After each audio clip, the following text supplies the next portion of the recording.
મારું રાજ કેવી રીતે છે બરાબર ચાલી રહ્યું છે પ્રધાનજી બાપુ અત્યારે મારો ભાઈ પૂર્ણ બસ કાળિયા કપટીને યુદ્ધ કરવા ગયા છે જીતીને આવ્યો કે હારીને આવ્યો મને સમાચાર મળ્યો બહુ સારું અરે પ્રધાનજી બાપુ ગજબ થઈ ગયો હા આપણા બાપુ મરણ અને ચરણ પામ્યા છે હા પૂર્ણકજ બાપુ અરે બાપુ અરે બોલ પ્રધાનજી ગજબ થઈ ગયો શું એવો ગજબ થઈ ગયો કૃષ્ણ કપ્ટિયારે પૂર્ણાકજ બાપુ યુદ્ધમાં ગયા હતા શરણ ને મરણ થયા છે શું મારો ભાઈ પૂર્ણકસ હા બાપુ કાળિયા કપટી એટલે વિષ્ણુ ભગવાન એને આરે રણ મેદાનમાં યુદ્ધ કરતા કરતા શરણ ને મરણ પામ્યા હા કામ લાગી ગયા પ્રધાનજી બાપુ તો તારે કાળિયા કપટી આરે યુદ્ધ કરવા જવું છે પણ યુદ્ધ કરતા મારે કાળિયા કપટી નહીં પોગવાની મારામાં શક્તિ નથી તારે અઘોર વનમાં જઈને શિવજીનું તપ કરવું છે અને અજાને અમરનું વરદાન મેળવવું છે તો હાલ રાણીને બોલાય બહુ સારું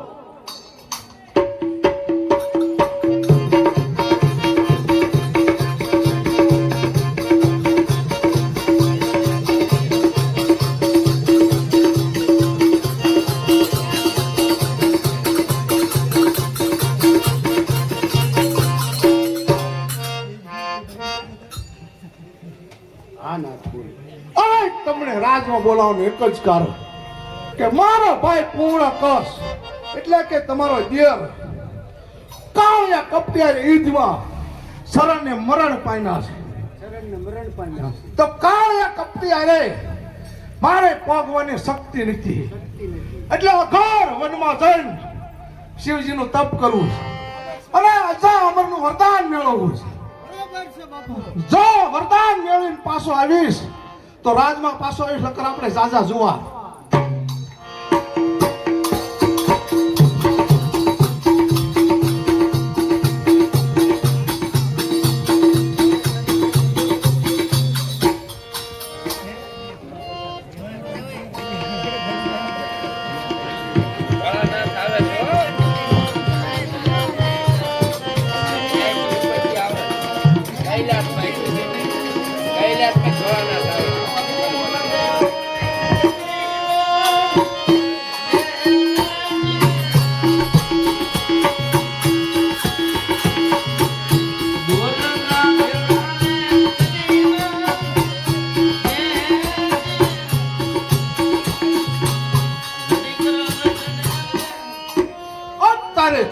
ચાલતા અઘોર જંગલમાં પાજી ગયો તો લાય આ શિવજીનું તપ કરું અને પસંદ કરીને મારા અજાનું અમરનું વરદાન મેળવું શંભુ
અરે હરણાકંદ તારી સમાધિમાંથી તું બહાર નીકળ તારી માટે શંકર પ્રસન્ન છે જો મારી માટે તમે પસંદ થાવ મારા ભક્તિથી તો કાલ મારે 4 વરદાન મેળવવા તો અત્યારે મારી શ્રી સરસ્વતી કાલે હું લખી આપીશ આવો કે પહેલા વચનની અંદર કે હું લોટેથી ન મરું લાકડીથી ન મરું, તથાસ્તુ કે બીજા વચનની અંદર કે નો દિવસે ન મરું રાતે ન મરું, તથાસ્તુ કે ચોથા વચનની અંદર નો બારે ન મરું દિવસે અંદરે ન મરું. તથાસ્તુ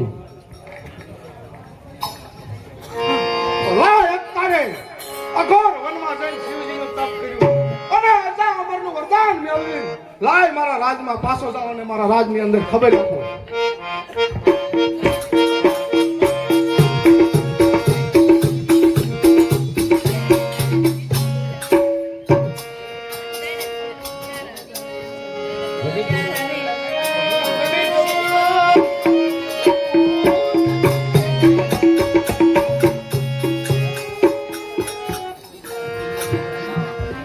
લાય અત્યારે ચાલતા ચાલતા રાજમાં વાગી ગયો.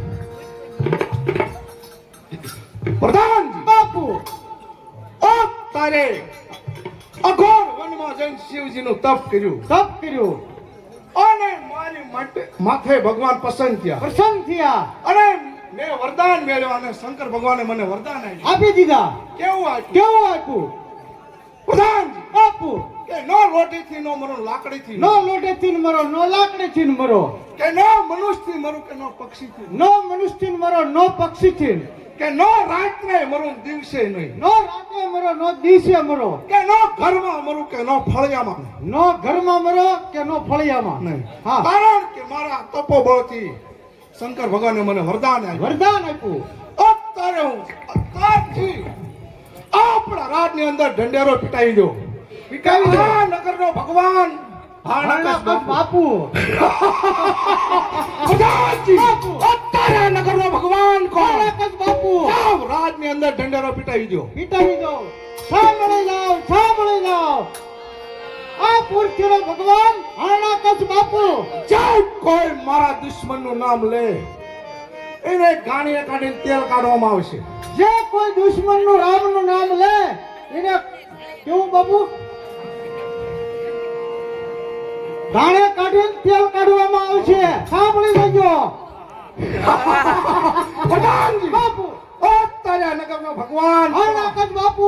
હવે હું જોઉં છું કે કોણ મને મારી શકે છે ને કોણ મારા દુશ્મનનું અરે નામ લે. કોઈનું નામ લે. પ્રધાનજી, બાપુ, આ રાજમાં આપણે મનોરંજન વાળીને બોલાવો. બહુ સારું. બોલે એવું. આ મનોરંજન વાળે.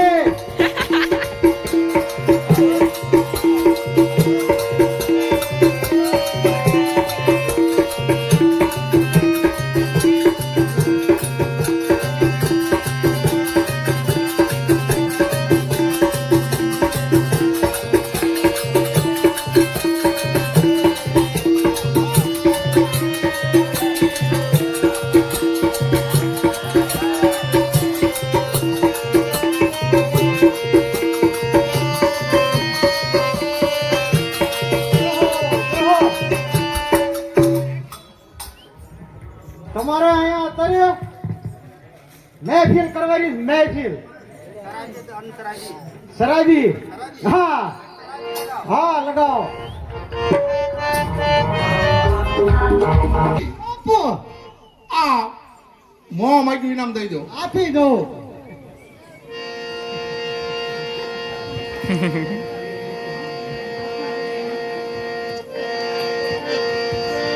રાજી લે. બસ.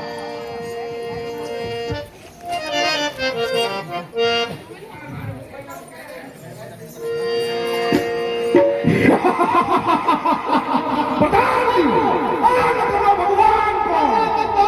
પ્રધાનજી, હવે હું જોઉં છું કે કોણ મારા દુશ્મનનું નામ લે.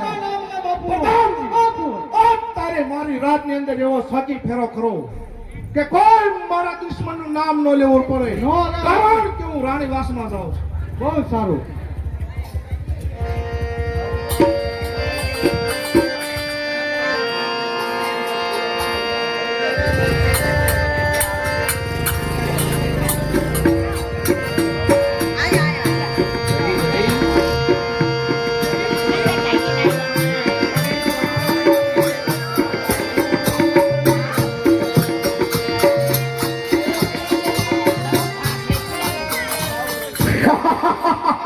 પ્રધાનજી, આ નગરનો ભગવાન દુશ્મનનું નામ લે. કોઈ ન લે. પ્રધાનજી બાપુ તો લાલ આપણે તારે શિકારે જાવું. બહુ સારું. ચાલો. ચાલો.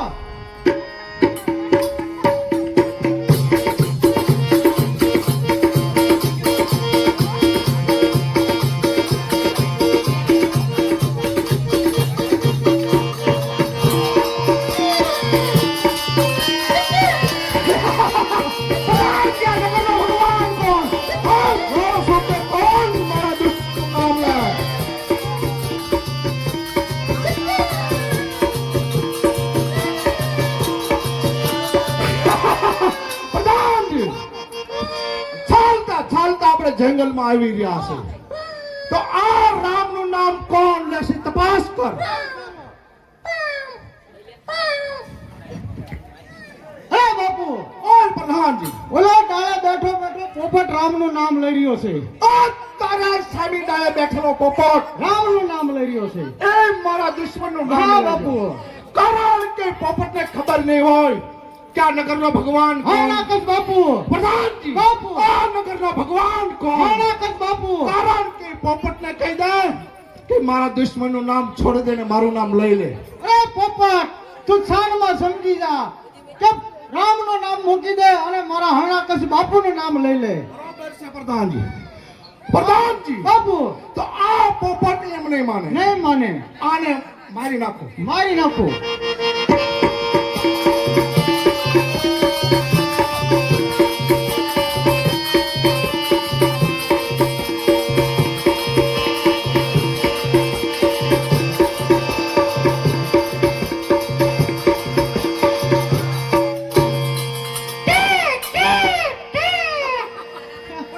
બાપુ હવે હું જોઉં છું કે કોણ મારા દુશ્મનનું નામ લે. કોઈ ન લે બાપુ. પ્રધાનજી આ નગરનો ભગવાન કોણ. હરણાકસ બાપુ. પ્રધાનજી બાપુ આ પોપટ આપણા દુશ્મનનું નામ નામ લે. લઈ રહ્યો તો. કારણ કે આ પોપટને ખબર નહીં હોય કે આ નગરનો ભગવાન કોણ. હરણાકસ બાપુ. પ્રધાનજી બાપુ આ પોપટ અત્યારે આપણે રાજમાં લઈ લો. રાજમાં લઈ લીધી. કારણ કે આ પોપટ મારા દુશ્મનનું નામ નામ લે. લઈ રહ્યો તો. આ પોપટનું મારે શાક કરીને ખાવું. સાફ કરીને ખાવું આ છે. જાય રાજમાં. બહુ સારું. અને હાલ રાજની અંદર રાણીને બોલાવો. બહુ સારું.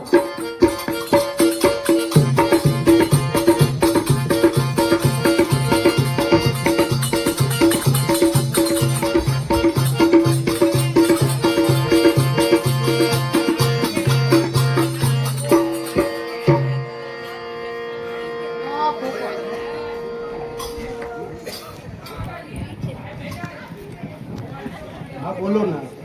અરે રાણી તમને બોલાવવાનું એક જ કારણ કે અત્યારે મેં શિકારે જતા. એ શિકારે જતા એક પોપટ મારા દુશ્મનનું નામ લઈ રહ્યો હતો.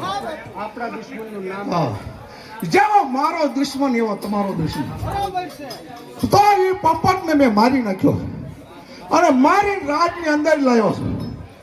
આ એ પોપટનું મારે શાક કરીને ખાવું છે તો હાલ હાલ મને રાંધીને આપો. બહુ સારું.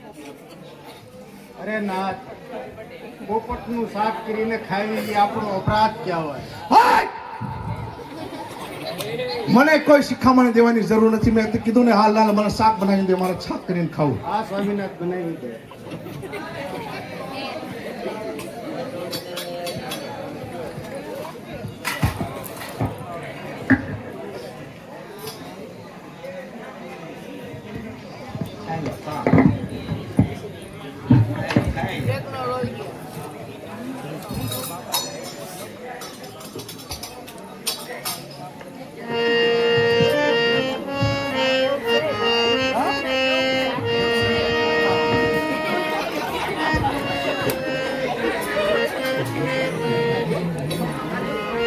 પ્રધાન બાપુ, અત્યારે મેં પોપટનું શાક કરીને ખાધું. ખાધું. તો અત્યારે મારા રાજની અંદર જવું. બહુ સારું. બરોબર સાચી ધરો. અરે બાપુ એમાં કાંઈ કહેવા પડે. કારણ કે કોઈ મારા દુશ્મનનું નામ લો ને અરે લેતા હશે બાપુ. જે મારા દુશ્મનનું નામ લઈને મારી સાંભળા ઉતરી નાખજો. બહુ સારું.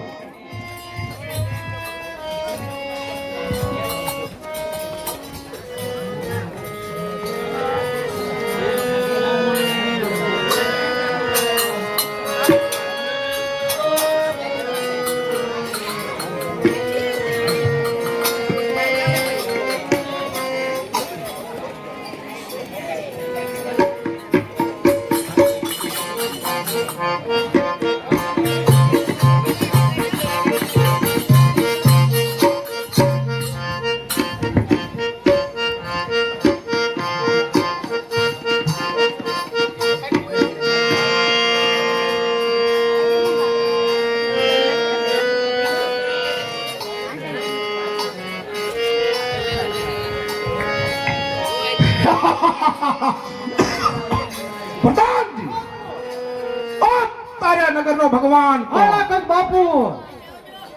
કારણ કે કોઈ મારા દુશ્મનનું નામ લેતું નથી. નો લે બાપુ લેતું છે.